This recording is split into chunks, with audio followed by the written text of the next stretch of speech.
Bom, então já iniciou a gravação, tá? Nossa aula está sendo gravada. Vamos dar início aí continuar, né, o assunto da semana passada. Semana passada nós estávamos vendo sistemas de e-mail. A gente chegou, né, vimos a parte de servidores de correio, falamos rapidamente sobre o protocolo SMTP, né? Agora a gente vai entrar em um pouco mais de detalhes sobre como funciona o SMTP. Só para dar uma recapitulada aí, né?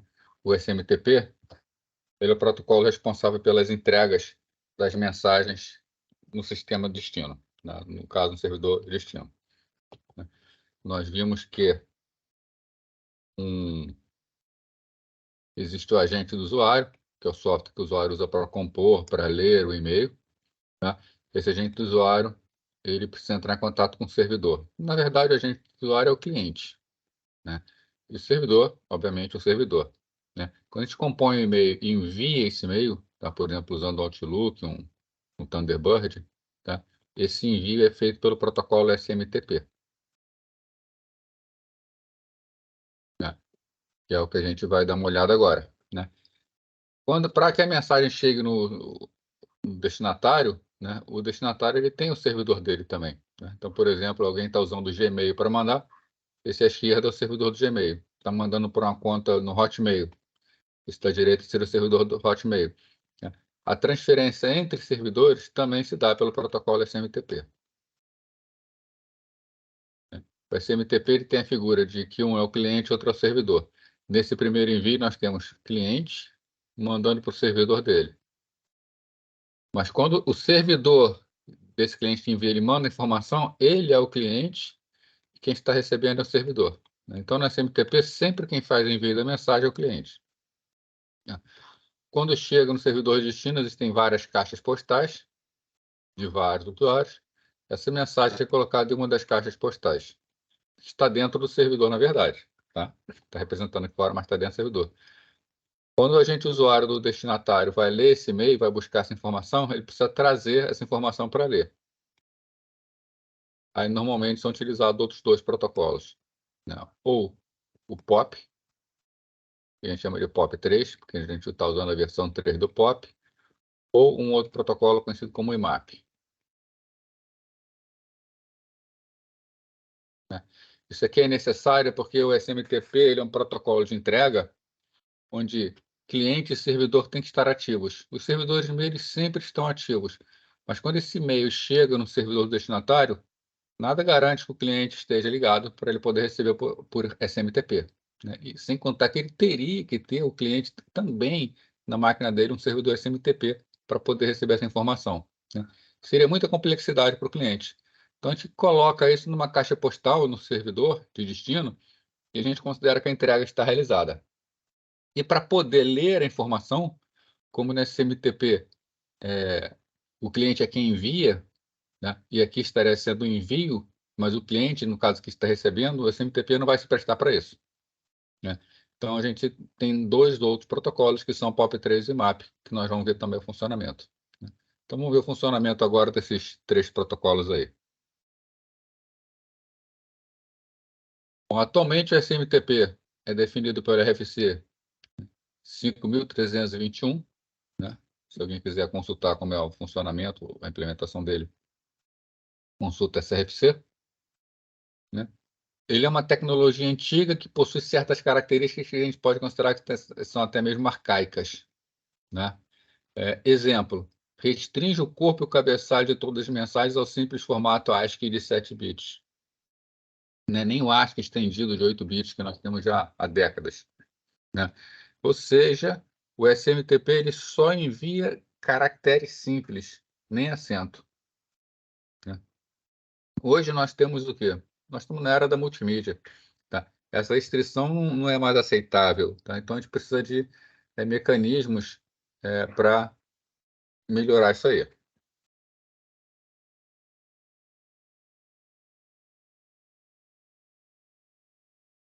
Bom, como é o funcionamento do SMTP, né? O cliente faz o TCP estabelecer a conexão com a porta 25 do servidor SMTP. Então, voltando àquela figurinha, né? nós temos um cliente, um agente usuário, e temos um servidor FTP, né? O cliente ele se conecta na porta 25 do TCP. Tá? Então, usa o protocolo TCP na porta 25. Isso padrão. Tá? Transferência entre os servidores, elas acontecem na porta 25. Tá? De um servidor para outro vai ser na porta 25. Mas no caso do cliente aqui, né? Então nós temos dois tipos de transferência que eles são um pouquinho diferentes. Aqui no lado esquerdo nós temos a transferência do cliente, realmente, do cliente desse servidor para servidor. Aqui o servidor da direita está recebendo mensagem de qualquer outro lugar. Essa mensagem aqui não é uma mensagem autenticada, né? Ela não é uma mensagem autenticada porque ela é sempre destinada a alguém que está dentro, que está cadastrado no servidor, mas quem está enviando não tem o cadastro, não é preciso usuário, senha nem nada, né? Então, esse servidor da direita, ele só recebe mensagens para os clientes dele. Já o servidor aqui da esquerda, ele está sendo utilizado, o que chama de relay. O cliente está utilizando ele para que mande mensagem para um terceiro, né? Então, ele está no meio do caminho. Para evitar que ele possa ser utilizado como propagador de spam, esse servidor aqui, normalmente exige uma autenticação do cliente, exige que o cliente entre com usuário e senha. Tá? Só que o cliente entrar com usuário e senha, o SMTP não é um protocolo criptografado, ele não faz criptografia. Tá? Então, nesse caso à esquerda, quando existe a troca de usuário e senha, é interessante que haja uma conexão criptografada. Então, para isso a gente usa o SMTP com SSL, que é chamado. Aí, nesse caso, normalmente não fica na porta 25, tá? Vai ficar numa outra porta, 465, por exemplo, tá? Mas essa porta também pode variar de servidor para servidor, a porta criptografada. Então, isso aí, como faz parte da configuração de segurança, o cliente vai saber, vai configurar a porta correta. Tá? Então, a porta 25, lembrando, é uma porta onde as conexões não são criptografadas, né? E, normalmente, elas só são utilizadas atualmente para o recebimento de e-mails para o usuário do próprio sistema. Para o envio, dificilmente um servidor aceita uma conexão pela 25. Mas, enfim, a porta padrão da SMTP é a 25. Né? Uma vez que é estabelecida essa conexão, né, o servidor e o cliente trocam, né, alguns procedimentos de apresentação. O SMTP funciona quase como uma conversa, assim como a gente viu para o HTTP, só que uma conversa ainda um pouco mais elaborada. Tá? Você vai ver alguns formatos aqui dessa conversa. Então, durante essa fase de troca, né, o cliente SMTP indica os endereços de e-mail do remetente destinatário, né? Então, ele fala quem está mandando e para quem está mandando, né? De forma que os servidores possam ver se eles aceitam isso ou não, né? No caso do servidor de envio, é importante saber quem está mandando, porque ele só vai aceitar mensagens, ele só vai aceitar enviar mensagens de clientes cadastrados nele. No caso do servidor de recebimento, é importantíssima essa questão de quem vai receber. Primeiro, que ele tem que botar na caixa postal correta, né? E segundo, né, que ele, obviamente, ele só vai receber mensagem de clientes cadastrados, né? Então, um servidor, normalmente, ele só recebe mensagem de clientes cadastrados ou para clientes que estão cadastrados neles por recebimento, né? Assim que o servidor, né, esses servidores terminam de se apresentar, é enviada a mensagem. Então, é trocado uma série de informações iniciais antes do envio da mensagem. O cliente pode repetir o processo se houver mais mensagens a enviar para o servidor. Então, se houver várias mensagens para o mesmo servidor, está mandando para vários usuários no mesmo servidor destino, ele pode usar a conexão para mandar essas várias mensagens. Assim como se ele está mandando uma mesma mensagem para vários destinatários diferentes, basta uma conexão com o servidor dele, que ele aproveita todas elas, né? Quando não tem mais mensagem a enviar, encerra a conexão. Vamos ver então aqui o formato da mensagem, né?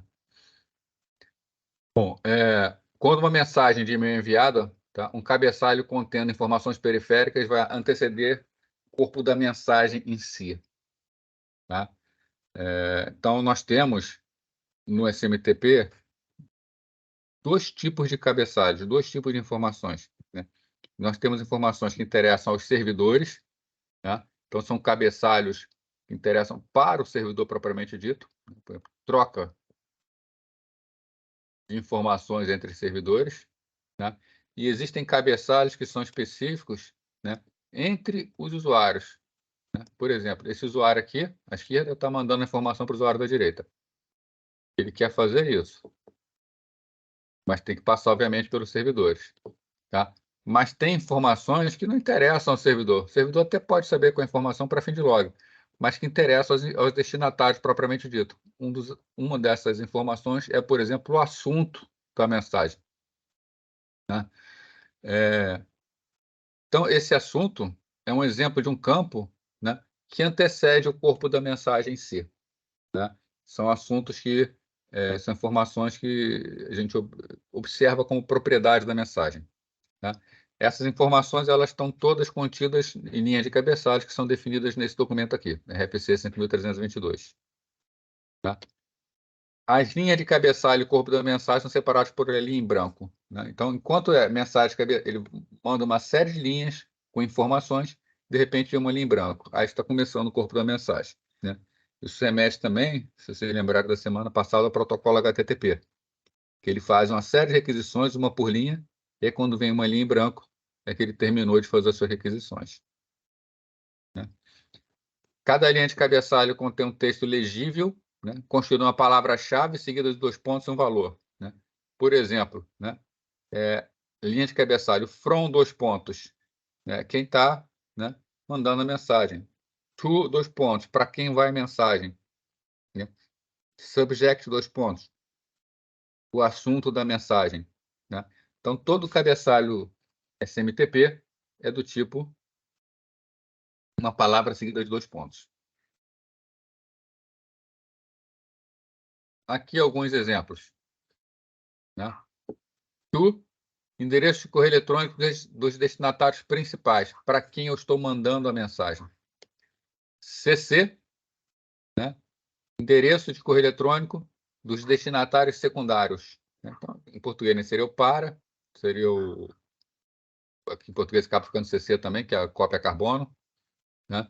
Sendo que os softwares mostram para a gente traduzido, né? Mas no protocolo é obrigatoriamente em inglês, né? BCC, né? Endereço para cópias carbono cegas, né?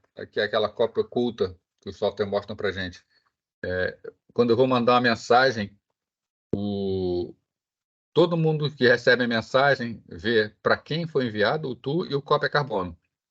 Aqueles que eu coloco no campo BCC recebem as mensagens, mas eles não aparecem listados como recebedores, né? From é quem criou a mensagem e sender é quem enviou a mensagem, tá? Então, existe diferença entre criar e enviar, né? Por exemplo, eu estou aqui com um servidor, tá?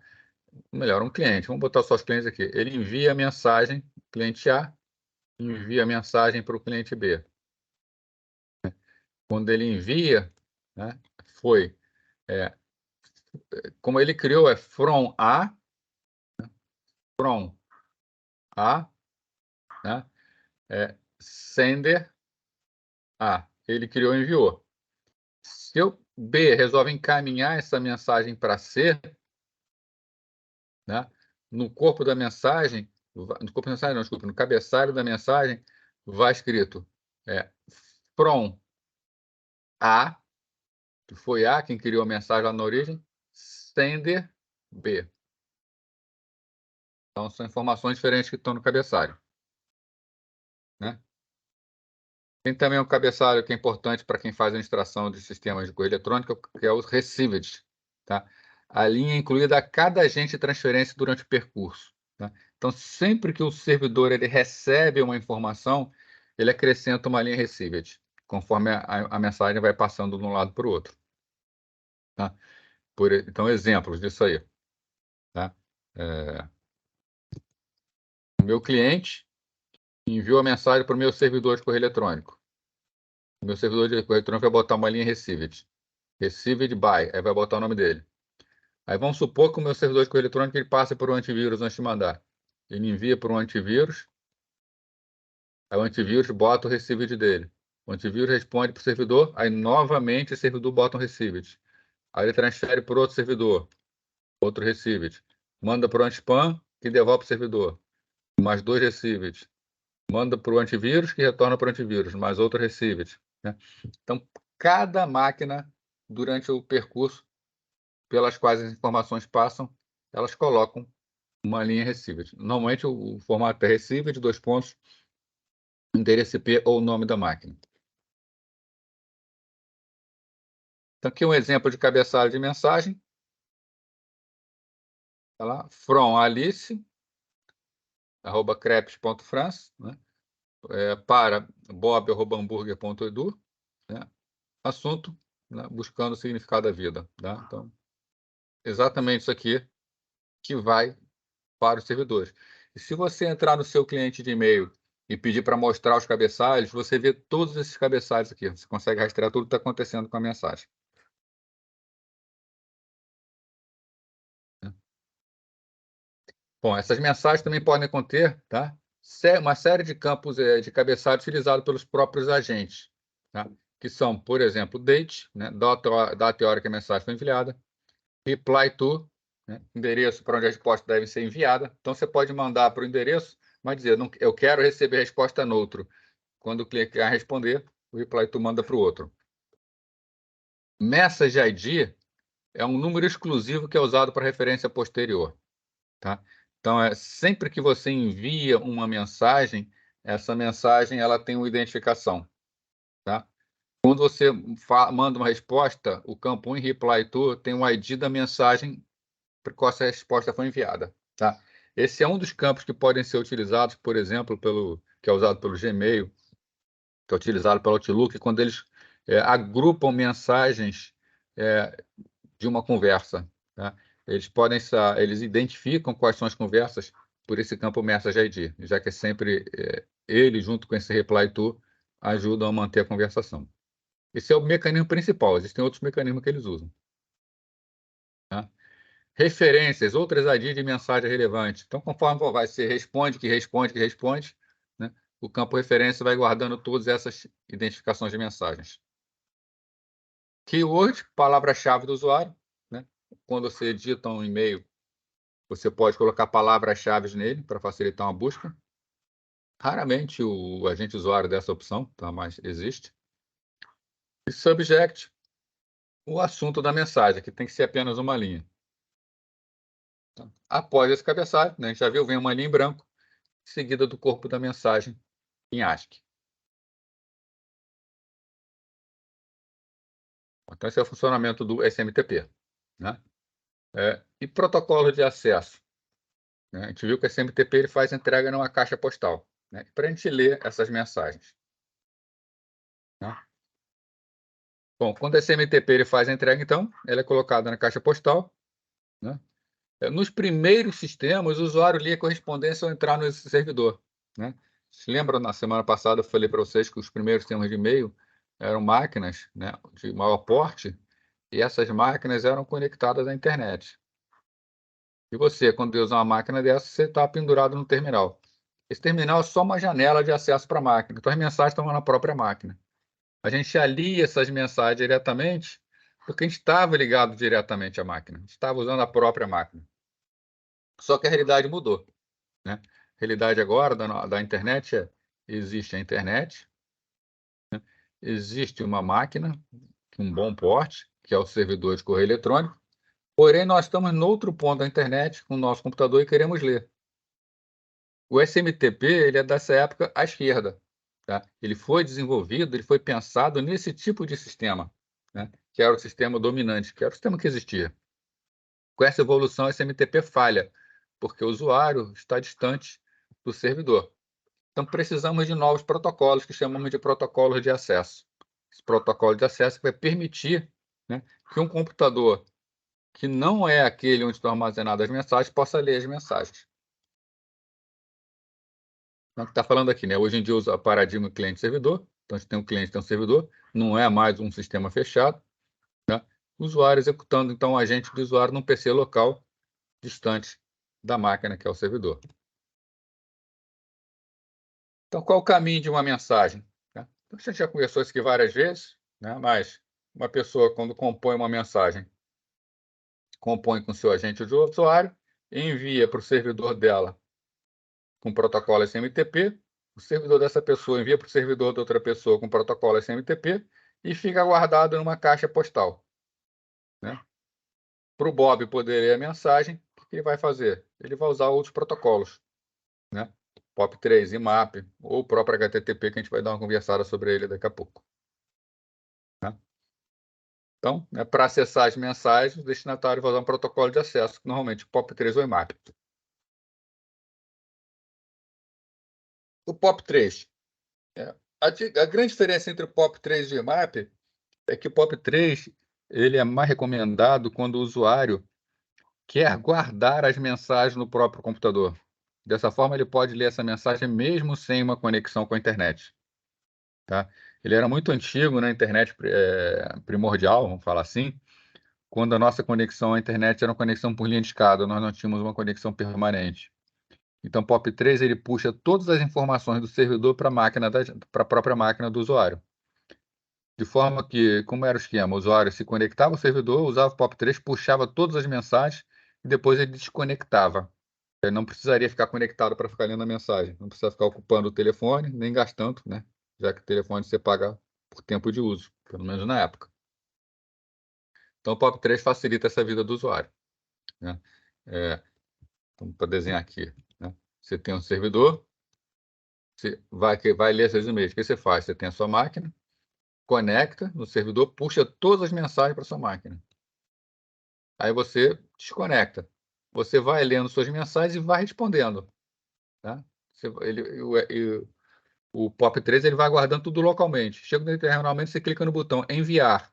Ele envia tudo de uma vez só também. Então você fica conectado o mínimo de tempo possível.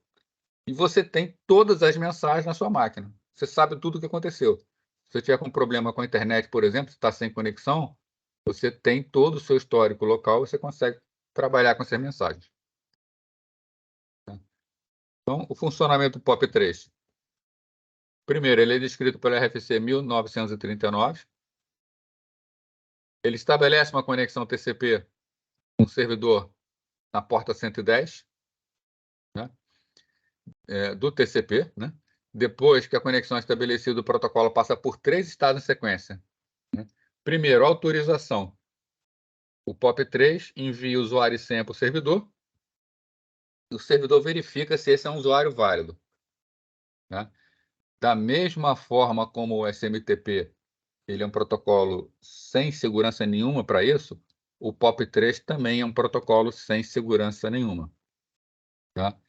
Para que isso funcione na internet atual, com segurança, a gente precisa usar um protocolo chamado POP3S, que é o POP3 com SSL. Normalmente executa na porta 995. Mas isso também é configurável de máquina a máquina. Né? Bom, então, isso é a fase de autorização. Tá? Então, é importante a criptografia nela. Depois vem transações, tá? Lida com a coleta de mensagens e com a marcação das mensagens para a exclusão. Tá? Essa parte de transações, então o meu cliente ele vai ler as mensagens todas do servidor e as mensagens que numa sessão anterior eu marquei que eu quero apagar, ele vai e marca no servidor essas mensagens para serem apagadas. Né? E depois uma fase de atualização, faz com que as mensagens marcadas sejam efetivamente excluídas. Né? Então, ele primeiro marca para depois excluir, tá? De forma que eu possa me arrepender entre essas duas fases. Né? Para baixar mensagens específicas também e eliminar apenas mensagens que não são mais desejáveis, a gente pode utilizar também essas fases. Tá? Então, o POP3, ele também tem, você pode ter um botão que você aperta fazer download de tudo, onde você clica, ele busca tudo, ele já vai buscar e já vai apagar as mensagens no servidor, então ele vai apagando tudo no servidor, o que é configurável também. Ou você pode simplesmente pedir para ele mostrar as mensagens que estão no servidor e você fazer o download só daquelas que te interessam. Então você marca alguma mensagem e traz somente aquelas. Né? Hoje em dia, com o advento de web e-mail, o POP3 ele está sendo menos utilizado. Tá? mas ainda existem pessoas que utilizam para manter a cópia de todas as mensagens em casa. O problema do POP3, problema não, né? A característica do POP3 é que ele traz todas as suas mensagens para o computador. Então, ele vai ser efetivo mesmo para computadores pessoais, né? Vamos falar assim, no aspecto pessoal mesmo da coisa, tá? Não um computador pessoal, tipo de computador, né? PC, mas sim um computador que pertence a uma pessoa, que só aquela pessoa usa, já que todas as mensagens da pessoa vai estar naquele computador.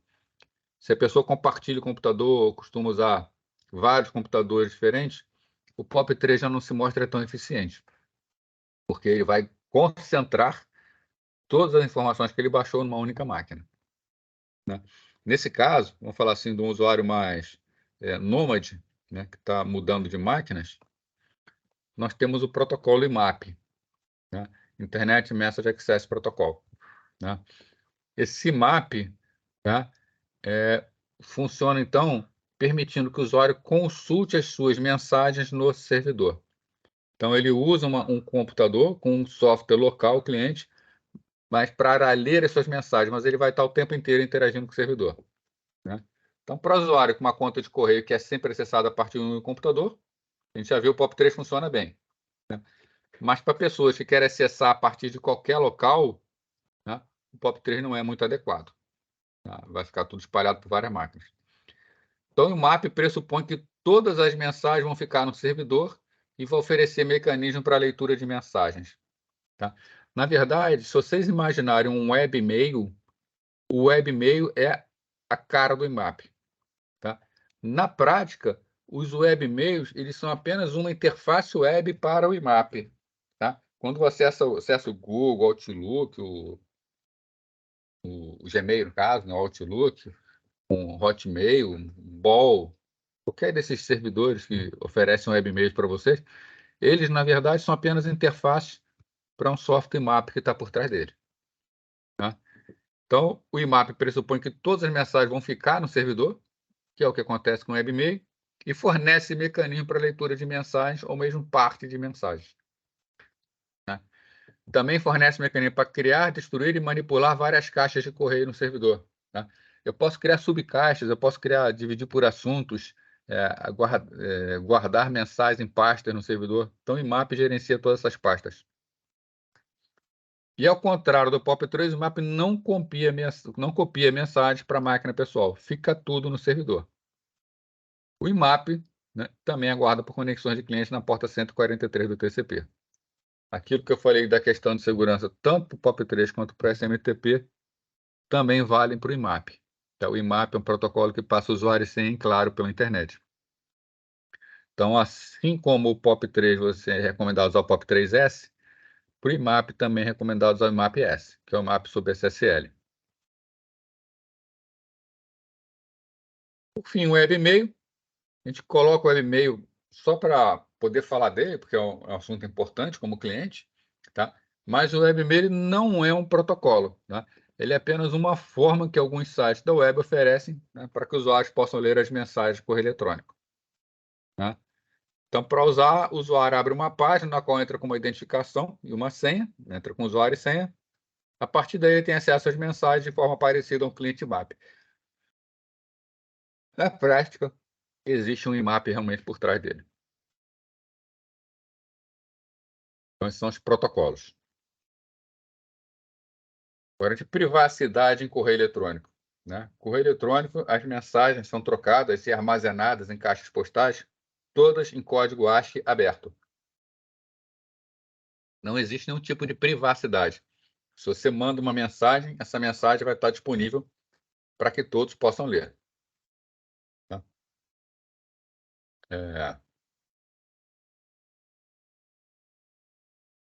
então, tá. Então, quando a mensagem de correio eletrônico é enviada, ela geralmente transita por vários hospedeiros até chegar no destino. Então, passa por, no mínimo, 2 servidores de correio. Quer dizer, a não ser que quem envia e quem recebe esteja na mesma máquina, tá? Mas, normalmente, passa por 2 servidores de correio, passa por anti-spam, passa por antivírus, fica armazenado em caixa postal, onde o administrador do sistema tem acesso ao conteúdo, tá? Então, se você está mandando uma informação que é sigilosa, uma informação que você não quer que outros vejam de maneira nenhuma, né, o sistema de correio eletrônico não oferece, tá, nenhum tipo de mecanismo para que você possa ocultar o conteúdo. Tá? A única forma de obter privacidade com correio eletrônico é criptografar a mensagem. Tá? Então, quando você vai enviar a mensagem, você criptografa essa mensagem, quem recebe a mensagem decriptografa. Ou você faz isso manualmente, passando por um software de criptografia e combina uma chave com quem vai receber, tá? Ou existem softwares que são criados com essa finalidade. Tá? O primeiro que foi criado foi o PGP, né, o Pretty Good Privacy. Tá? Esse PGP ele foi criado por uma pessoa, tá? Ele disponibilizou de forma gratuita, tá? E é um excelente sistema. Tá? Tem o PEN e o GPG também. Antes de falar sobre cada um, vou explicar como é que funciona isso. Tá? Tem toda a parte de segurança, vocês devem estudar alguma disciplina sobre segurança, mas é baseado em chave pública e chave privada. Então, é um sistema onde você tem o servidor aqui, de quem vai enviar, o servidor de quem vai receber, e você tem o cliente que vai receber e o cliente que vai enviar. Tá? E existe no meio do caminho um cartório, onde fica guardada uma chave. Tá? A ideia é, eu vou enviar da esquerda para a direita. Então, quem está no lado direito, tá? Ele cria um par de chaves, que a gente chama de chave pública e privada. Tá? A mensagem ela é criptografada somente com a chave pública. Né? E se for criptografada com essa chave pública que todos conhecem, só a chave privada consegue decriptografar. Então, ele pega a chave privada dele e guarda. Ele guarda a chave privada. Ele bota num cartório a chave pública, que está associado ao e-mail dele. Quando o lado esquerdo quer mandar, o que ele faz? Primeiro, ele vai no cartório e solicita a chave privada daquele usuário. O cartório devolve a chave privada dele. Agora que ele tem a chave, ele consegue criptografar. Então, ele criptografa todo o corpo da mensagem. Os cabeçalhos não podem ser criptografados porque os servidores precisam trabalhar com esse cabeçalho. Né? Então, a mensagem agora está criptografada, ela vai criptografada para o servidor recebe a mensagem, não consegue ver o conteúdo, ela trafega criptografada até o destino e entra na caixa postal criptografada. Quando esse cliente for ler, ele vai ler a mensagem. Como foi criptografada com a chave pública dele, ele possui a chave privada, ele automaticamente decriptografa a mensagem. Tá? Então, a mensagem ela é criptografada lá na origem e ela é decriptografada só no final. É a única maneira de se obter privacidade. Né? Esse esquema ele foi bolado, né, por software PGP. Ficou meio vergonhoso porque o pessoal da internet, usuários, pediam muito essa parte de privacidade, mas o grupo oficial, né, que é mantenedor do protocolo, demorou muito a fazer. Então, o PGP saiu antes. Quando o PGP saiu, eles viram obrigados a lançar a versão. Né? Então, o PEN, Privacy Enhanced Mail, tá, veio após o PGP, mas é o protocolo, vamos falar assim, oficial para a troca de mensagens privadas, com privacidade. Tá? Então, o recomendado, né, pelo mantenedor do SMTP é que você use o PEN. Mas existe um grupo, vocês já devem ter ouvido falar nele, a essa altura, se não ouviram, tá, pesquisar sobre ele, que é importante um profissional conhecer, que é o grupo conhecido como GNU. Tá? O grupo GNU é um grupo de software livre que faz uma série de softwares extremamente importantes, inclusive. Né? Por exemplo, o servidor web Apache é da GNU, o Linux faz parte do software GNU. Né? E a GNU lançou também o sistema de privacidade dele, né? Que é o GPG. Tá? O pessoal da GNU, dificilmente eles fazem do zero um software. Tá? Normalmente eles tentam convencer pessoas que têm um software gratuito a incorporar eles. Né? Por exemplo, aqui já temos o PGP, que é funcional, funciona perfeitamente bem. O que o pessoal da GNU fez? Convidou, né? Perguntou, né? tentou se associar ao desenvolvedor do PGP, perguntando, poxa, coloque o seu software como um software GNU.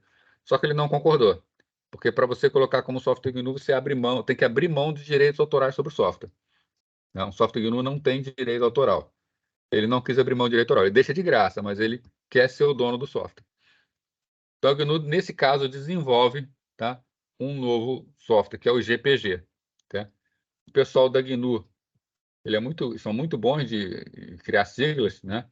Então, já que o original era o PGP, eles criaram o GPG, né? Que são apenas trocas de P por G, que chamaram de GNU Privacy Guard. Tá? Só para complementar essa história que o pessoal da GNU prefere utilizar softwares já consagrados, né, eles resolveram que queriam ter um sistema operacional dele, né? O sistema operacional para o GNU, para os projetos GNU. E ele perguntou, no caso, no Linus Torvalds, que é quem tinha criado o Linux, se ele não cederia como um projeto GNU. O Linus cedeu. Ele ainda é ainda é o chefe do projeto, né? Ele está vinculado ao projeto ainda.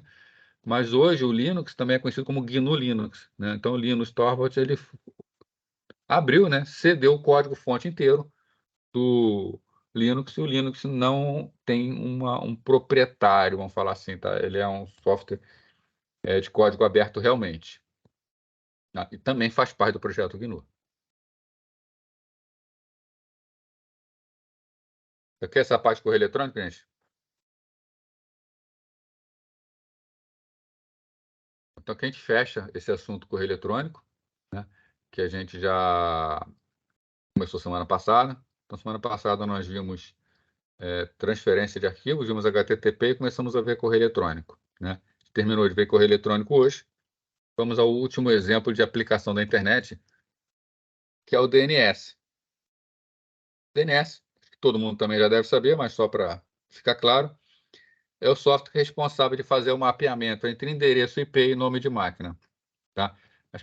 Algumas pessoas falam assim, a função do DNS é traduzir nome de máquina em endereço IP. Essa é uma das funções do DNS. Na verdade, a função do DNS é manter o mapeamento, porque ele também faz o chamado mapeamento reverso, que é muito importante, que é a gente ter o endereço IP e descobrir o nome da máquina. Bom, então, comunicação entre hospedeiros na internet, ela ocorre por meio de endereços binários de rede, né? Endereços IP, tá? Que são endereços binários. Tá? No IPv4, a gente até tem a notação decimal separada por pontos, né? Alguma coisa do tipo 192.68.0.1, mas o próprio IP versão 6, por exemplo, já é todo em hexadecimal.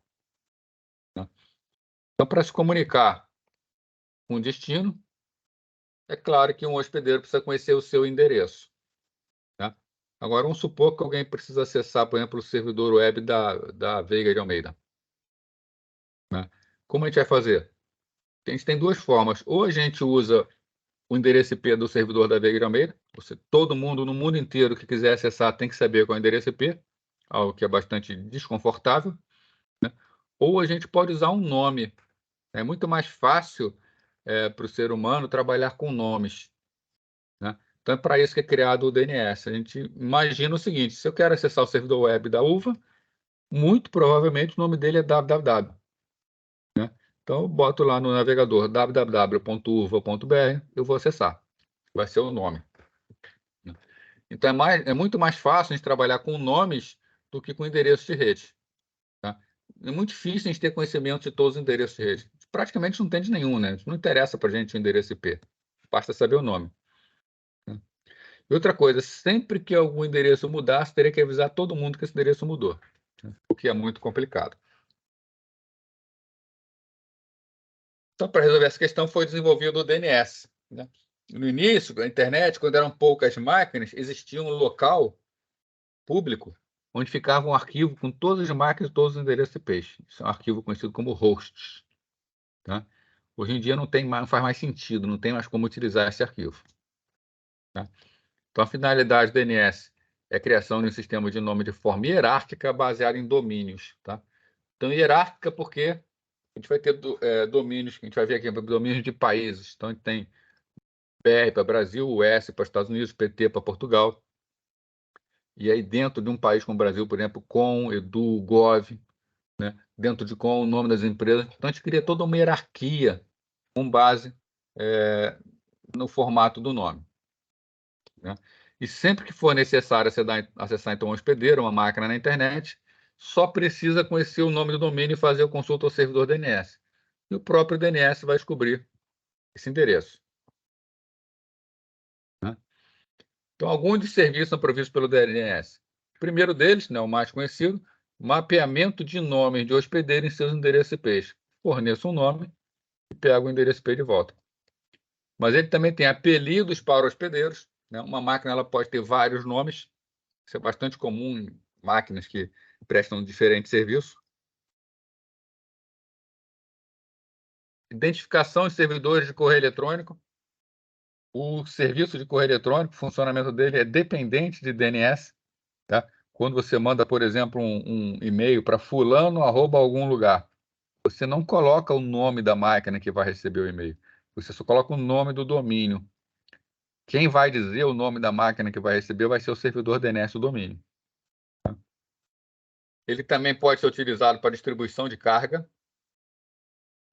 Um serviço, né, um determinado site que tem uma carga muito alta, você pode colocar ele hospedado em vários servidores diferentes e o próprio servidor DNS faz a distribuição de carga, dando um pouco de trabalho para cada servidor, né?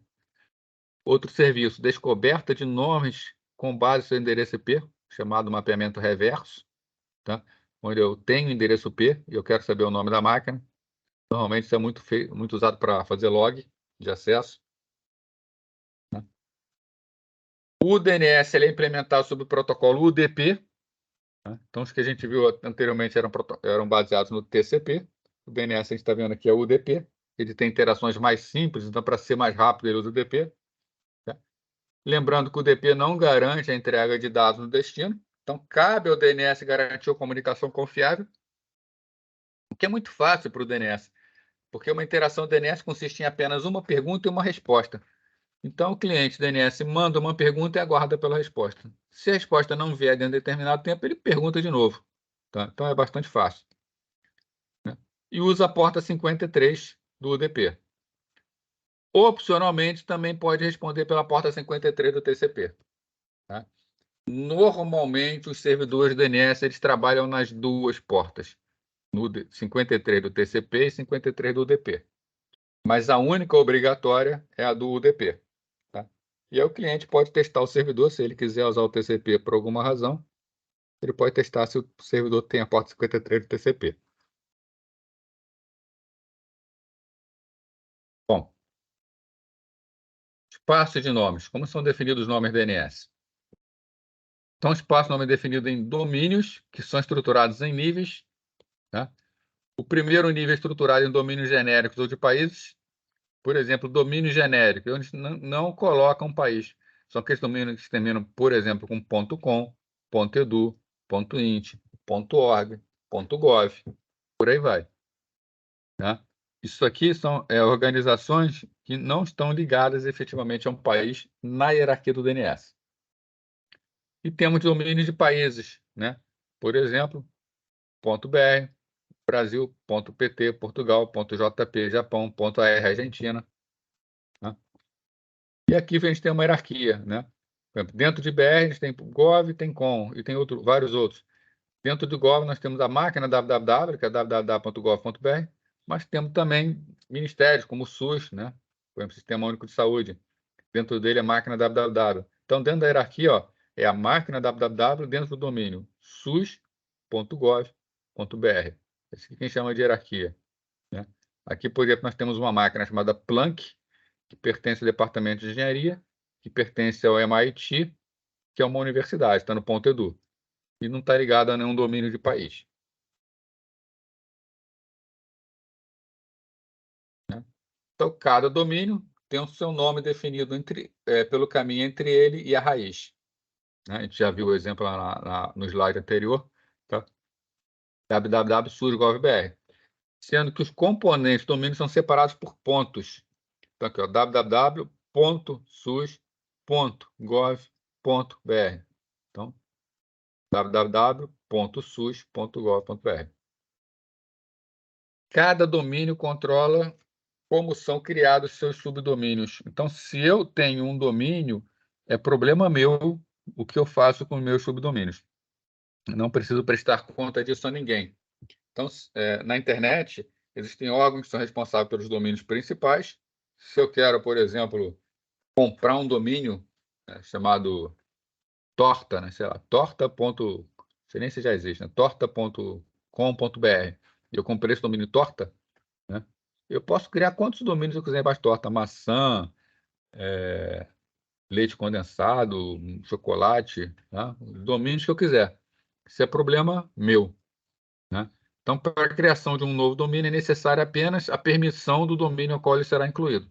Se eu quero criar subdomínios embaixo do meu, eu mesmo autorizo. Não há restrição na quantidade de subdomínios que podem ser criados. Posso criar quantos subdomínios eu quiser, quantos níveis eu quiser. Mas existe uma restrição para o nome todo, tamanho do nome DNS, né?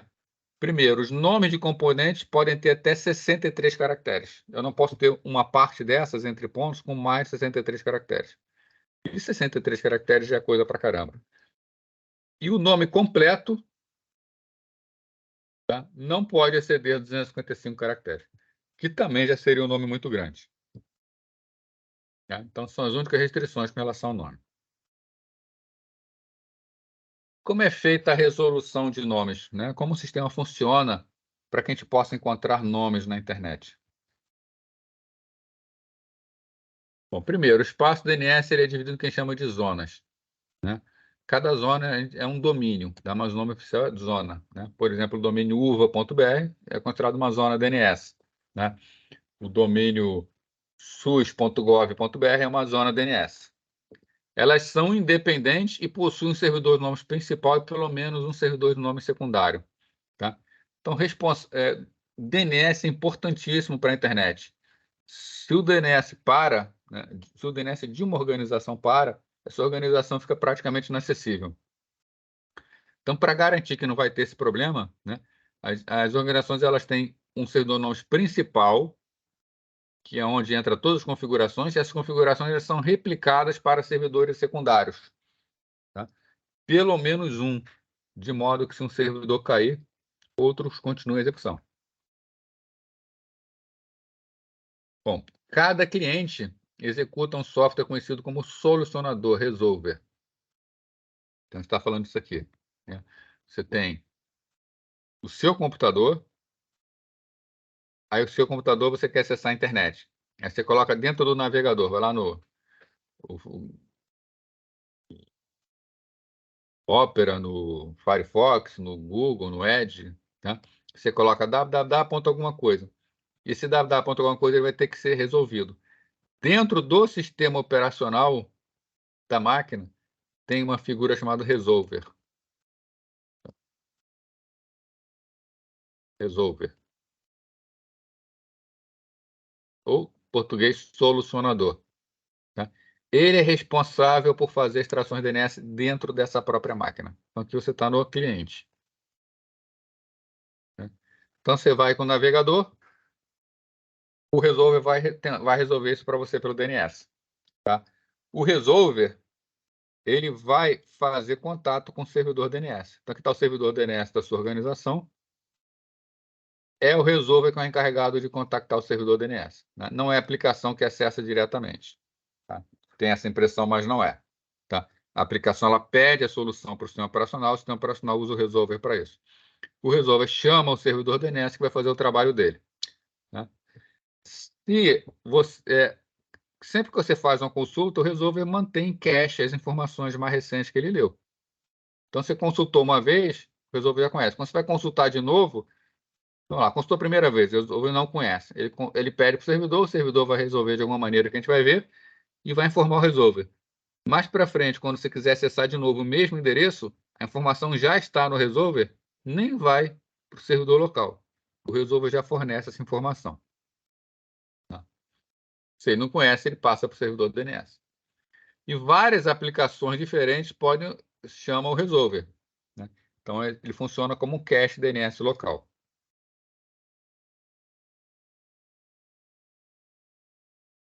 Os três principais componentes de um sistema DNS. tá? São registros de recursos armazenados em um banco de dados distribuído. Isso é o seguinte, cada domínio tem um servidor DNS que é responsável por ele, né? Por exemplo, o domínio www.uva.br. Tem várias máquinas. E esse domínio, o UVA-BR, ele tem um servidor responsável, tá? Isso que a gente chama de recurso armazenado num grande banco de dados distribuídos. Quer dizer, nós temos vários servidores, cada um responsável por uma parte, e eles compartilham as informações sobre todos eles. Isso é um grande banco de dados. Isso é um grande banco de dados, porque esse banco de dados é um banco de dados que contém todas as informações de todas as máquinas que podem ser resolvidas ou associadas ao endereço IP, de alguma forma. E não está num servidor único, está espalhado por vários servidores. Por isso que é um banco de dados distribuído, né? Temos também ainda servidores, nome DNS responsável pela manutenção de zonas específicas, né? Então, comentei já com vocês, acabei de falar também, o servidor, ele responde sempre por uma zona específica,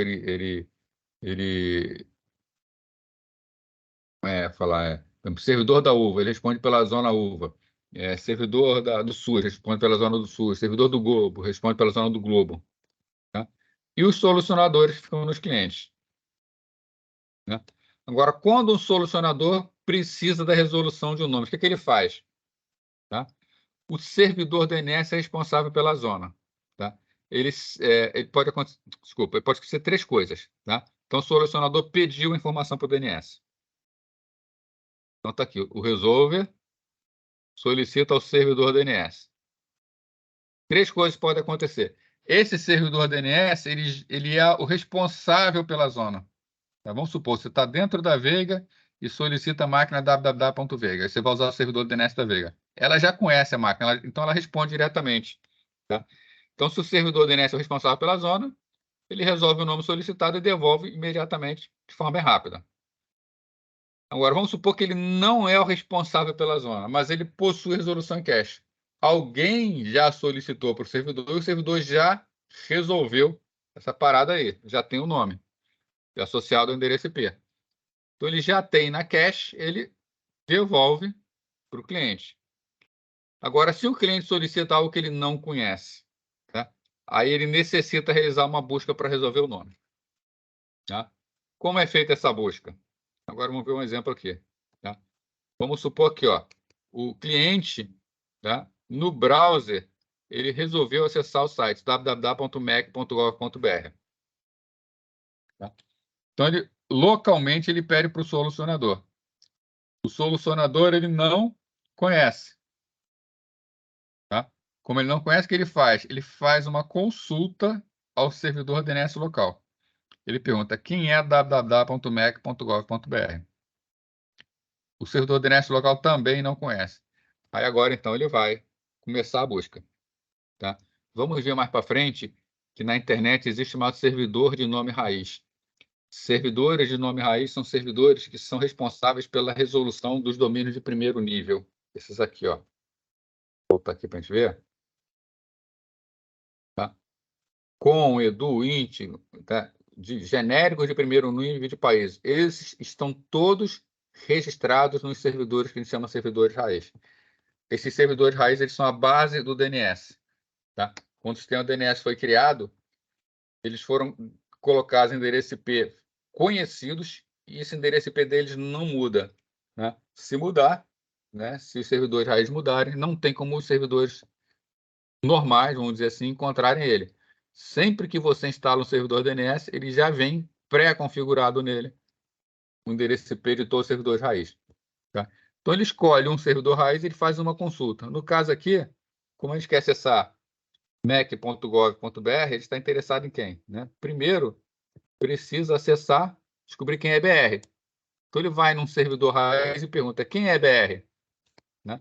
Ao servidor raiz responde dizendo, ó, o servidor que responde pelo domínio BR é esse servidor aqui. Ele dá o endereço do servidor. Agora que ele já sabe quem é BR, o que ele faz? Ele vai no servidor BR e pergunta quem é o responsável pelo servidor GovBR. Então, ele pergunta quem é GovBR. O servidor responde quem é GovBR. Agora que ele tem endereço responsável pelo GovBR, ele pergunta quem é o servidor responsável pelo domínio mac.gov.br. Ele obtém a resposta. Agora ele vai lá no servidor do mac.gov.br e pergunta, agora finalmente, quem é a máquina www.mac.gov.br? A esse servidor, que é o responsável pelo domínio mac.gov.br, ele responde efetivamente, tá? Com os dados que ele precisa da máquina. O servidor DNS local agora repassa para o cliente com o solucionador. É claro que só vai acontecer quando o servidor DNS local não conhece nada. Nesse caso, que o servidor acabou de ser instalado. Tá? Porque conforme ele vai recebendo essas respostas, ele já vai guardando na cache dele isso.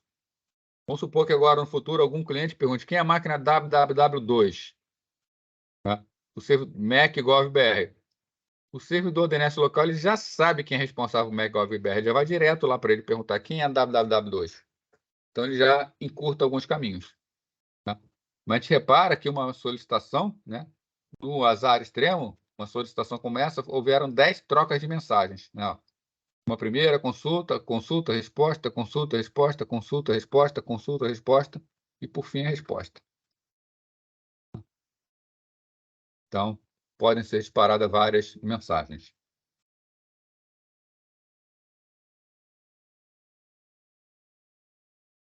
Bom, então, aqui está explicando o que estava naquele slide, tá?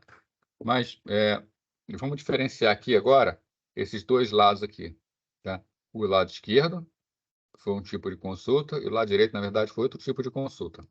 Tá? Então, a aplicação cliente solicita a resolução ao www.mac.gov.br. Vamos ficar focados só nessa interação aqui, entre cliente e servidor. Tá?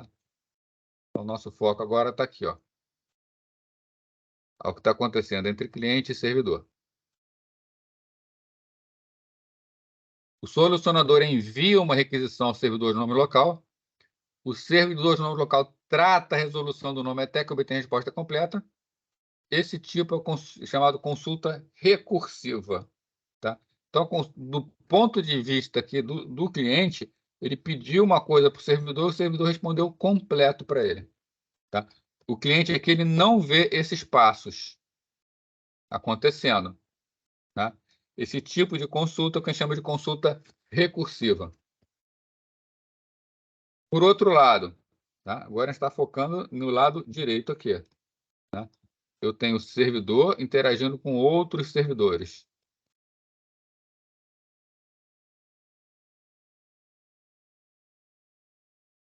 Tá?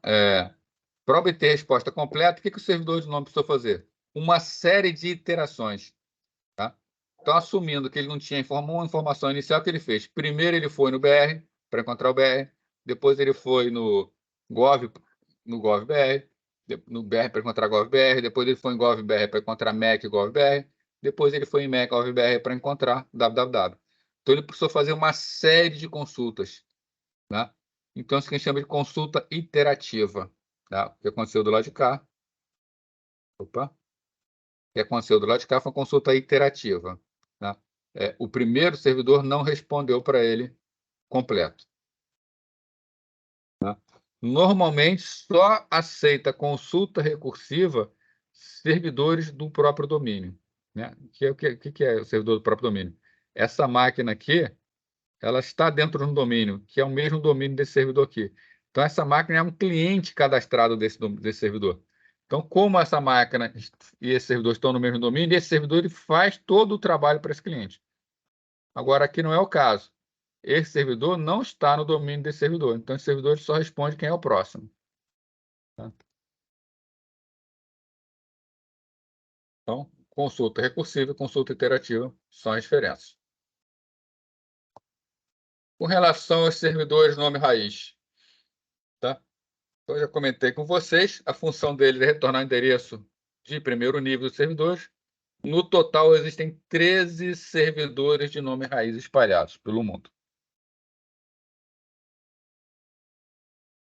Tá legal, pessoal? Bom, isso aí, então, foi o nosso DNS. Tá? Então, a gente viu aqui as aplicações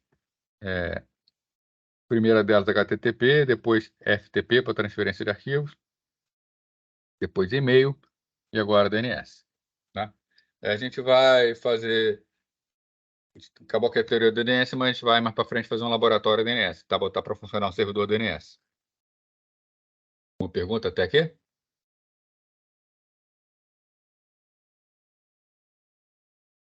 Então, vamos entrar numa outra parte agora. Tá? Vamos falar da camada de transporte. Tá? Depois da camada de transporte, a gente vai falar da camada de rede.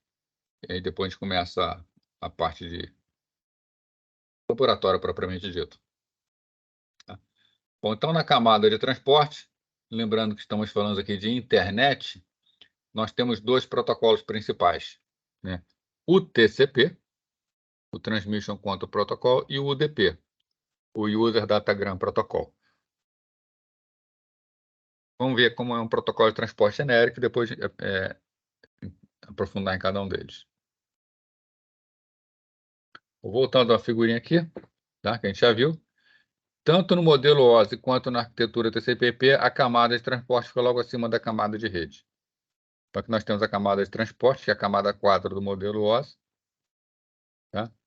Ela fica acima da camada de rede no modelo OSI. E na arquitetura TCP/IP, camada de transporte, em cima da camada de rede também. Então, ela vai utilizar os serviços oferecidos pela camada de rede. Especificamente na internet, a camada de rede é implementada pelo IP. Né? Então, vai usar o IP. Tá?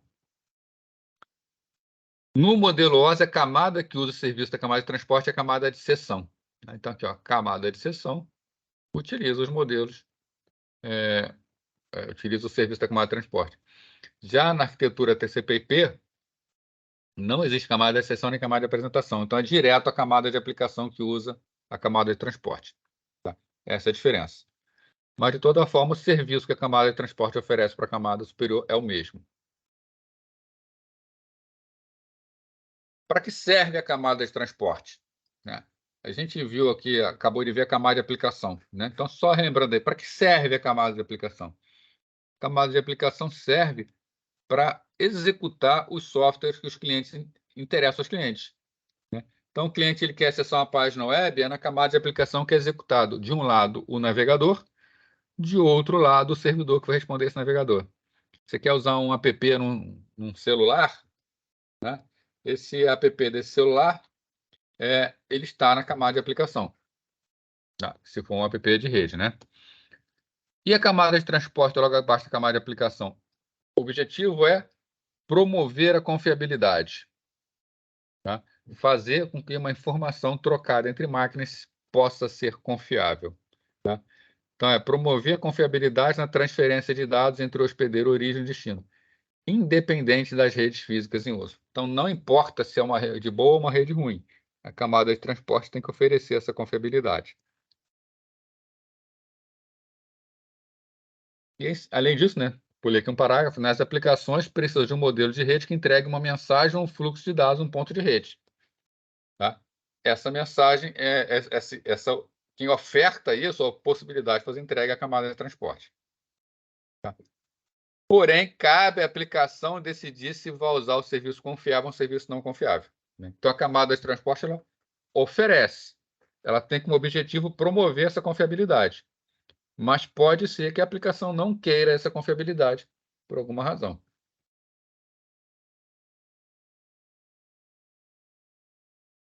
Então, a camada de transporte oferece a comunicação lógica e não física entre processos e aplicações. O que é uma comunicação lógica?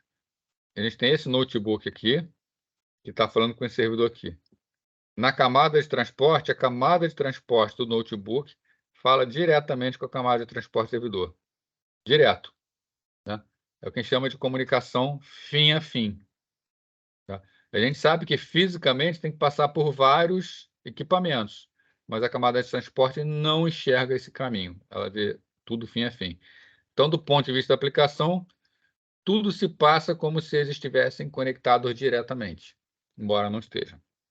Então, essa imagem aqui, ó, né? João falando com Maria. Para a camada de transporte, comunicação fim a fim.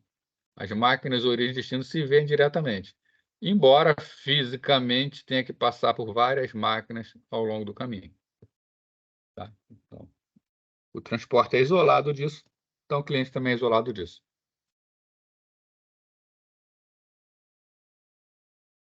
No protocolo da camada de transporte, fornece comunicação lógica entre processos que executam diferentes hospedeiros. Então, vamos lá. Nós temos um computador, que tem o seu sistema operacional e tem processos que estão executando nesse computador, né? Programas que estão em execução. Tem um outro computador que também tem seus processos. Os computadores estão ligados em rede. O que a camada de transporte faz é fazer uma ligação entre o processo de uma máquina e um processo de outra máquina. Tá? Faz um duto de comunicação entre eles. Tá? Ele não liga computadores, ele liga programas que estão executando dentro dos computadores. Quem faz a ligação entre os computadores na internet é a camada de rede, ou IP. O TCP e o UDP eles ligam diretamente processos que estão executando em máquinas diferentes. Estou até falando aqui, né? O protocolo da camada de rede que fornece comunicação lógica entre os hospedeiros. Né? Então, camada de rede liga máquinas. Camada de transporte liga programas que estão executando nessas máquinas. Uma rede de computadores pode disponibilizar vários protocolos de transporte. No caso da internet, nós temos o TCP e o UDP, onde o TCP garante uma entrega de um fluxo de bytes confiável. Tá? A gente vai ver aqui o que é um fluxo de bytes. Tá? Ele não faz um fluxo de mensagens, mas sim fluxo de bytes, enquanto o UDP não oferece nenhuma garantia de entrega. Tá? Os nomes dos dados trocados pela camada de transporte são chamados de segmentos. De uma forma geral, a gente chama de pacotes, mas o nome técnico correto, quando a gente fala de camada de transporte, é segmento. Com relação ao endereçamento, a gente sabe que uma máquina ela tem um endereço, que a gente chama de endereço IP. Né? Mas a função da camada de transporte é ligar processos. Então, ela precisa dar um endereço para esse processo. Se esse processo não tiver endereço bem definidos, não vai ter como uma informação chegar nele.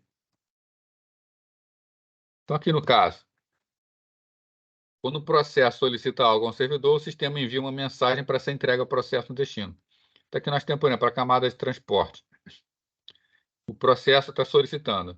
Ele vai enviar uma informação, essa informação desce pelas camadas de rede, trafega fisicamente pela rede, chega na camada de transporte de destino. Esse hospedeiro 2 aqui está oferecendo dois serviços, 1 e 2.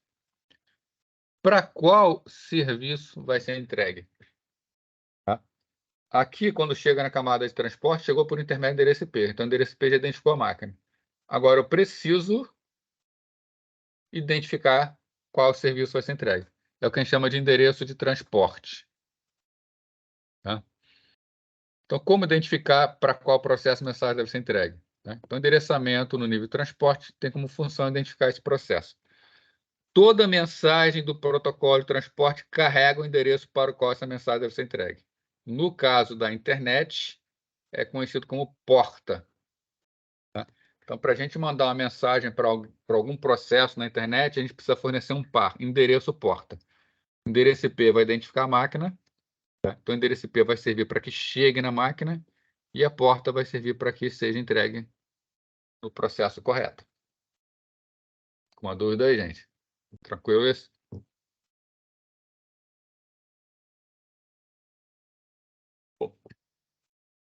Como o processo da aplicação do cliente sabe que endereço de transporte encontrar o processo no servidor? Tá? Bom, tem algumas maneiras. Tá? Uma delas é, tá? Uma possibilidade, o servidor esteja associado ao endereço há anos e aos poucos todo mundo se acostuma com isso. Tá? Parece meio absurdo isso aqui, né? Falar, todo mundo vai se acostumando. Mas é como funciona na internet. Né? Por exemplo, na internet, eu quero acessar um servidor web. Todo mundo sabe que está na porta 80, todo mundo já se acostumou com isso. Eu quero acessar o SMTP. É a porta 25. Quero baixar a mensagem pelo POP3. Vou usar a porta 110. Tá? Quero acessar o servidor DNS, porta 53, né, para citar alguns protocolos que nós já estudamos aqui. Então, na prática, o que acontece na internet? É isso aí. Tá? Aos poucos, todo mundo se acostumou com isso e todo mundo sabe quais são os endereços. É claro que o usuário não precisa decorar o endereço. Se usa um navegador, o navegador sabe que é a porta 80. Se usa um software de e-mail, o software de e-mail conhece as portas de e-mail. O meu cliente DNS, ele sabe que o DNS está na porta 53. Uma forma alternativa é usar um processo especial chamado servidor de nomes, name server, ou servidor de diretório, directory server. Tá? Isso vai além do DNS. Tá? É como se o DNS ele traduz apenas endereço IP. Mas existem propostas de servidores de nomes que possam traduzir não só os endereços, né, IP, como traduzir também endereços de porta. Né? E aí ninguém precisa conhecer de antemão. Tá? Então, essa é a ideia, né? O nome consagrado em Directory Service. E tem vários em desenvolvimento. Um dos mais avançados que tem é o Active Directory da Microsoft. Professor, Fala aí. o DNS, então, ele meio que conecta todos os endereços IP? Ele não conecta, né? Ele diz o endereço IP que está associado a um nome. Tá? Para a gente falar em conectar depois, depois a máquina vai fazer. Ah, tá. Tá? Uhum. Mas se você tá falando conecta no sentido de fazer uma associação, aí Isso, sim. associação, isso. Isso, Nesse ele sentido. associa. Associa Tá, todos os endereços IP, tá? tá ok.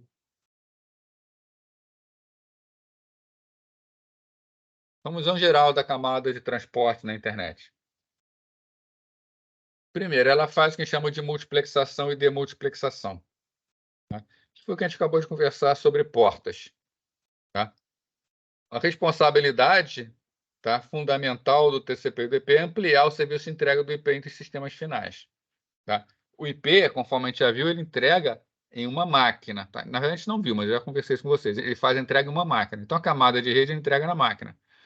Porém, a camada de transporte precisa definir qual é a aplicação. É a camada de transporte que define qual é a aplicação. Esse serviço ele é chamado de multiplexação e demultiplexação da camada de transporte. Né? O que é a multiplexação? Vamos centrar nessa máquina do meio aqui. Tá? Eu tenho duas aplicações diferentes, P1 e P2 nela. P1 e P2 querem mandar informações pela rede. Tá? Porém, só existe um único endereço IP, identifica a máquina. A camada de transporte precisa encontrar uma maneira de fazer com que duas aplicações possam compartilhar o mesmo endereço IP. Então, na saída, quando esse processo é feito, é chamado de multiplexação. Então, aqui, multiplexou, foi uma mensagem para a aplicação P3 e outra mensagem para a aplicação P4. Agora, vamos supor, P4 respondeu. Quando a resposta vem pela rede, o endereço IP entrega na camada de rede. Quando chega na camada de transporte, a camada de transporte tem que decidir se vai ser P1 ou P2. A gente já sabe que ele define pela porta. Mas esse processo é chamado de demultiplexação. Tá?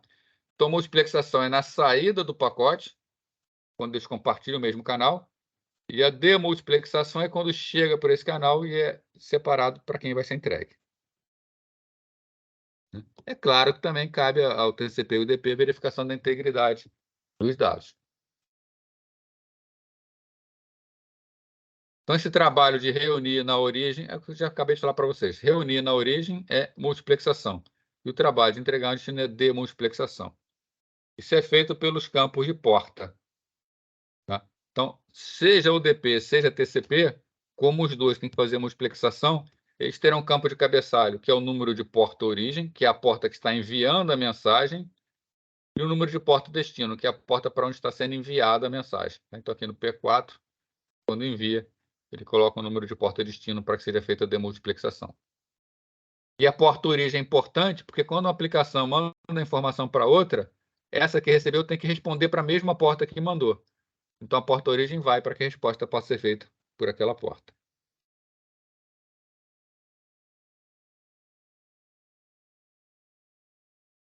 Vamos ver aqui a diferença entre serviços com conexão e sem conexão. Está falando muito que o TCP com conexão, que o DP sem conexão. Vamos ver a diferença fundamental.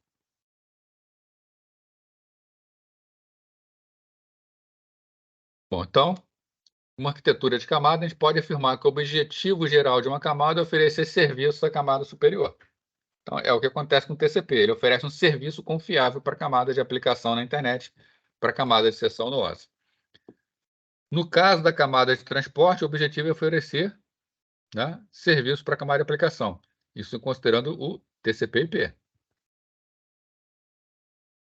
Como um dos principais objetivos é oferecer um serviço confiável e eficiente, ela deve oferecer pelo menos um serviço com conexão, um serviço sem conexão. O serviço com conexão ele vai ser o serviço confiável. A gente vai ver o mecanismo para isso ser confiável. Porém, para ser confiável, é necessário um controle intenso. Esse controle intenso ele pode cair um pouco a eficiência. Se, quando a eficiência é mais importante que a confiabilidade, tá? Eu posso necessitar de um serviço sem conexão, onde eu não vou ter a confiabilidade, mas eu vou ter a eficiência máxima. Tá? Então, a internet oferece um serviço com conexão, que vai ser o TCP, que é um serviço confiável, e um serviço sem conexão, que é um serviço mais eficiente, um serviço mais ágil, que é o UDP, porém sem confiabilidade. Então, no serviço de transporte com conexão, que é um serviço confiável, nós temos 3 fases, né? Estabelecimento da conexão, transferência de dados e encerramento da conexão. Para que haja um serviço confiável, é necessário que haja buffers, é necessário que haja uma série de informações guardadas, tanto no cliente quanto no servidor. O estabelecimento da conexão é importante, porque é durante o estabelecimento que todos esses buffers de controle serão abertos. Tá? Depois que há o estabelecimento, vai haver a transferência de dados propriamente dito, tá? Com todo o controle da conexão. Quando a transferência termina, a gente precisa liberar todos os buffers e todos os controles. Aí é feito o encerramento da conexão. Tá? Isso tem que ser feito explicitamente na fase da programação. Então, o serviço de transporte com conexão consegue verificar quais dados chegaram com erro ou destino e até os que não chegaram. Tá? E ele vai retransmitir esses dados quantas vezes seja necessário até chegar correto. Tá? Então, o serviço com conexão, ele está tomando conta da conexão, está vendo tudo que passa, está vendo se chegou corretamente e se não chegou corretamente, o próprio protocolo faz a retransmissão. Ele não avisa que deu problema para o usuário retransmitir. Ele mesmo retransmite. Tá? Já no serviço sem conexão, que no caso da internet é o UDP, não existe nenhum controle sobre os dados enviados. Se a gente perde um segmento qualquer, se perde uma informação, ou se chega com erro, nada vai ser feito. Nem se chegar com erro, o DP não avisa a origem? Não. Se chegar com erro, o DP só joga fora, mais nada. Ele opcionalmente pode até passar com erro se a aplicação aceitar com erro mesmo. Tá? Mas o padrão é, chegou com erro, simplesmente joga fora.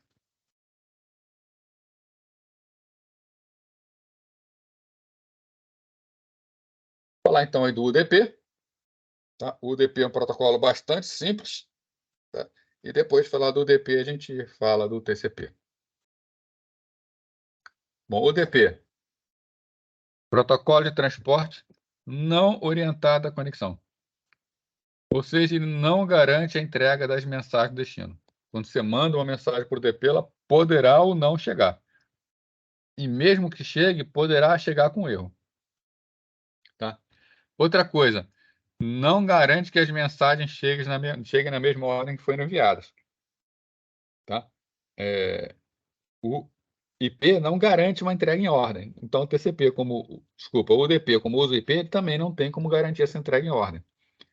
Como é que pode isso? Como é que ele pode, uma rede, você pode mandar uma mensagem e a mensagem que você mandou chegar depois daqui, a mensagem que enviou depois chegar antes, né? Passar à frente. Como é que pode isso, né? Uma mensagem escalar a outra, passa pela frente da outra, né? Se a gente imaginar uma única ligação, isso não vai acontecer. Uma mensagem que está indo na frente vai chegar antes daquilo depois. Essa aí depois não vai, né? Pular a mensagem. Não tem isso. Não tem mensagem que corre mais. Porém, a gente tem na internet o roteamento. Vamos supor o seguinte, né? A gente tem essa rede aqui, ó. Tá uma rede aqui, está um computador ligado nessa rede, e essa rede tem um roteador. Esse roteador se liga a um outro roteador, se liga a outro roteador. O baixo passa por 2 outros roteadores.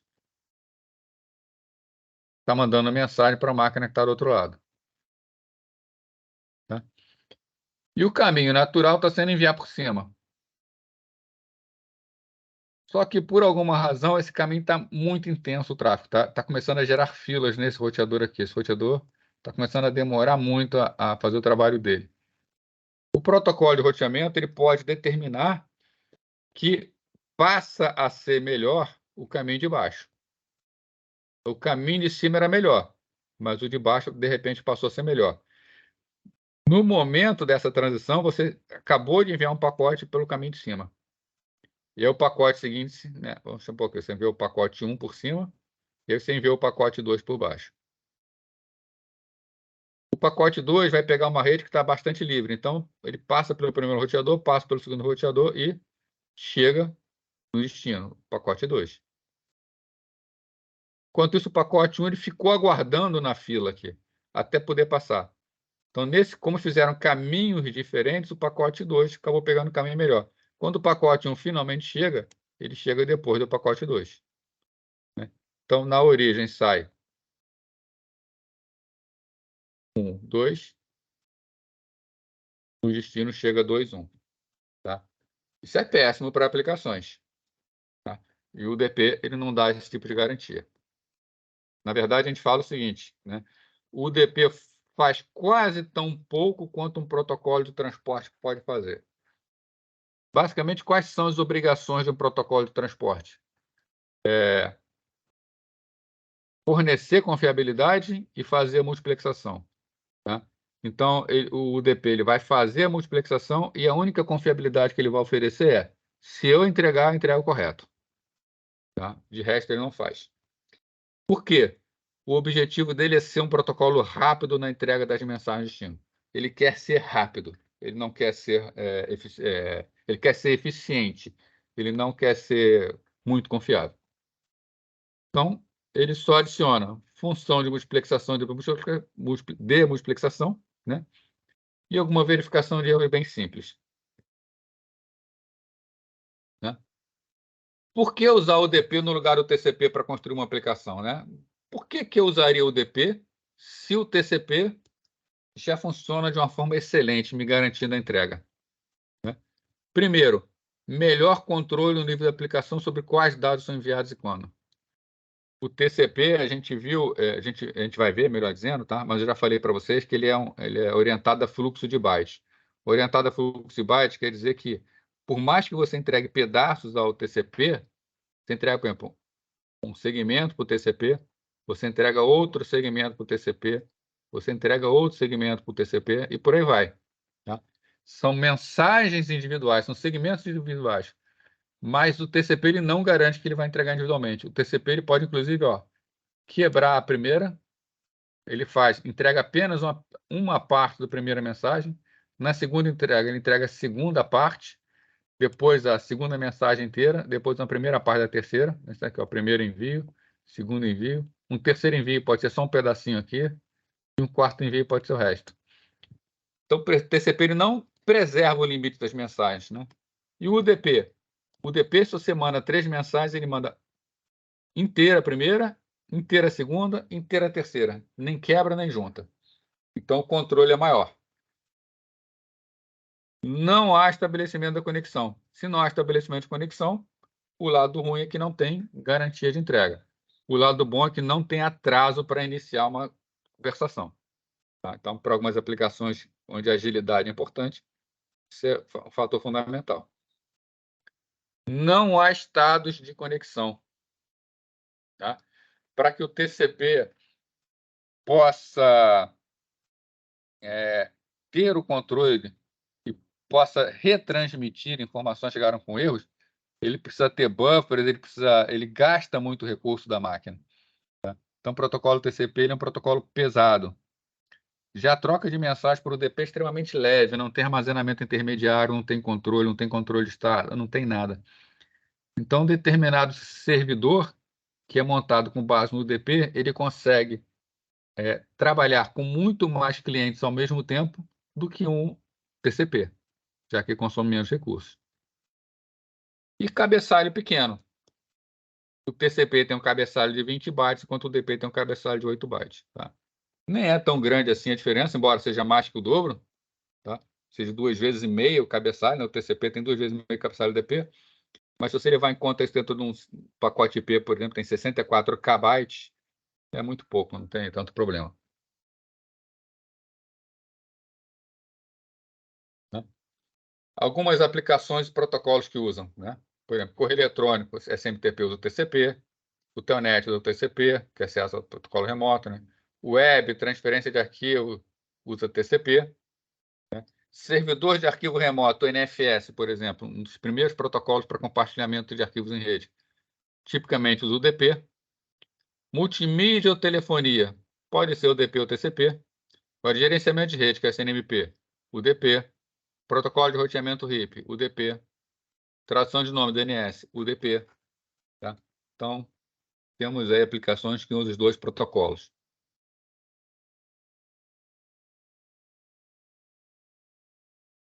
Por fim, interface orientada à mensagem. Tá? O que é uma interface orientada à mensagem? É um aspecto que eu conversei com vocês há pouco. Tá? Você entrega uma mensagem ao UDP, né? O UDP ele vai entregar essa mensagem exatamente como ele recebeu, com início e com fim. Não quebra a mensagem em duas, não junta duas mensagens. Tá? Então, o UDP ele é um protocolo orientado à mensagem. Sempre que recebe uma mensagem da camada superior, envia a mensagem em um único segmento UDP. Ele nunca é dividido em segmentos e ele é nunca unido para outra mensagem. Né? Então, os programadores que usam UDPs podem assumir que a fronteira entre as mensagens é sempre preservada. Isso é um facilitador para a programação. Uma consequência é que o sistema não pode otimizar o tamanho da mensagem para aumentar o desempenho da rede. O UDP ele tem uma preocupação com o desempenho da rede.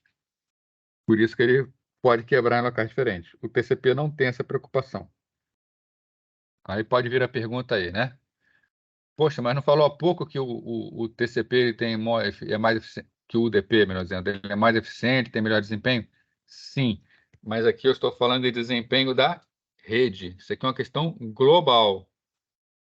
Tá? O UDP ele se preocupa só com o desempenho da aplicação. Aí são coisas diferentes. Você pode ter uma aplicação com alto desempenho na rede, mas que ela provoca um alto desempenho para ela, mas que muitas delas vão provocar congestionamentos na rede, por exemplo. Então, o UDP, vamos falar assim, ele se preocupa com ele e com a aplicação dele. Ele não se preocupa muito com a rede. Já o TCP ele tem uma preocupação muito grande com a rede, tá? Tentando aumentar o desempenho da rede como um todo. Então, vamos falar assim, o TCP ele é mais, sei lá, honrado, né? Ele se preocupa mais com os outros. O tamanho máximo de uma mensagem é limitado ao tamanho do segmento UDP. E o segmento UDP ele é transportado pelo IP. Né? Como o IP tem 64 KB de tamanho, isso vai ser o máximo que o UDP pode levar por mensagem. Na verdade, até um pouquinho menos que 64 KB. Né? Porque tem o cabeçalho UDP, então tem tirando do cabeçalho UDP. O IP tem a possibilidade de perda de mensagens e que cheguem duplicadas ainda. Tá? Na verdade, pode perder mensagem, pode chegar duplicado, pode chegar com erro. E a estrutura do segmento UDP? Né? Como é um cabeçalho UDP? Como ele funciona? Né? Ele tem 4 campos de cabeçalho. Um campo, número de porta-origem e número de porta-destino. Já conversou bastante sobre isso. Né? Porta-origem identifica a aplicação que está enviando a mensagem, porta-destino, a aplicação que deve receber a mensagem. Tá? Então, identifica a origem e destino, os processos, origem e destino, e é por ali que é feita a multiplexação e demultiplexação. Comprimento, especifica o tamanho do segmento, incluindo o cabeçalho. Como esse campo aqui tem 16 bits, teoricamente, o tamanho, tá, poderia ser de 65.535 bytes. tá? Incluindo o cabeçalho. Né? Por restrições do IP,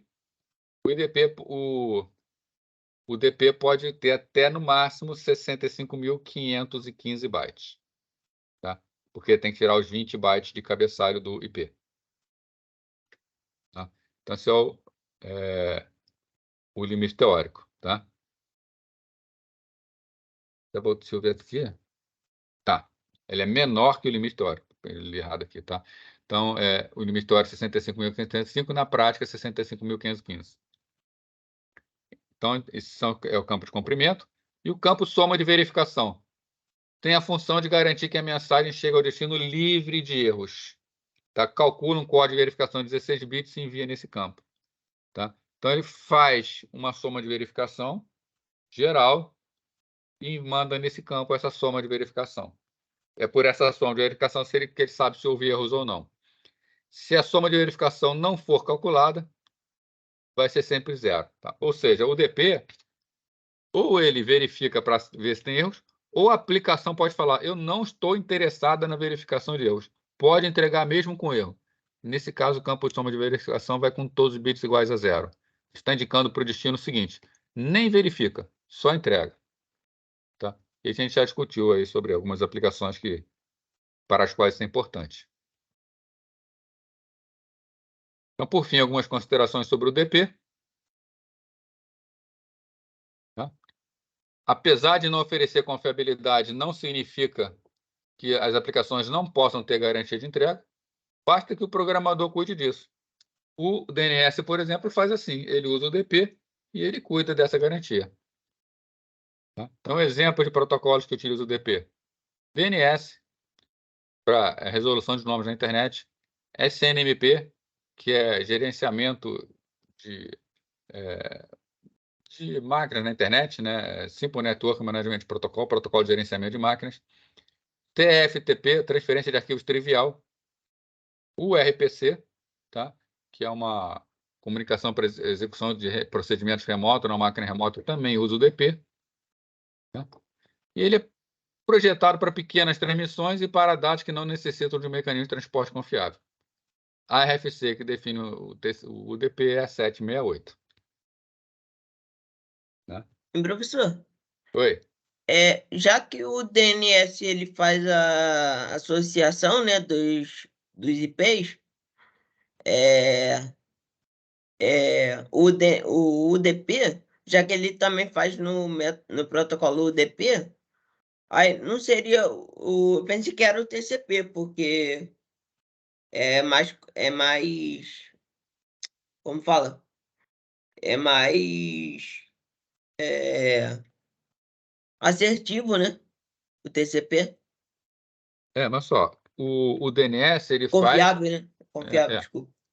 não, o DNS e o UDP fazem funções diferentes, né? O DNS, ele só, se você pergunta para o DNS, você dá o nome da máquina, ele diz qual é o endereço IP. Tá? Sim.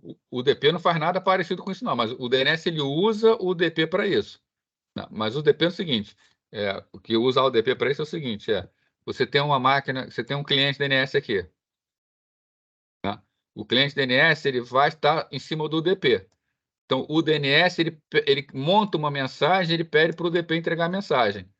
O DP entrega essa mensagem para o DP lá no servidor. Aí o DP entrega essa mensagem para o servidor DNS. O servidor DNS processa isso, devolve para o DP, que manda para o DP do outro lado, que manda para o cliente. O DP ele só carrega, ele não faz parte desse processo de tradução, não. Ah, tá. Tá? Entendi.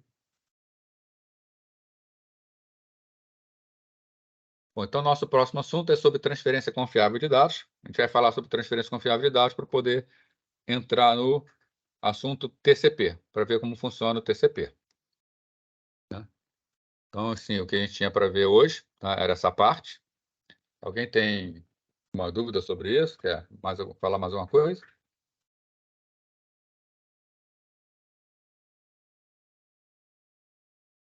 Bom, então, não tendo dúvida, né, pessoal? Desejar um bom final de semana para todos. Né? E deixa eu encerrar aqui a gravação.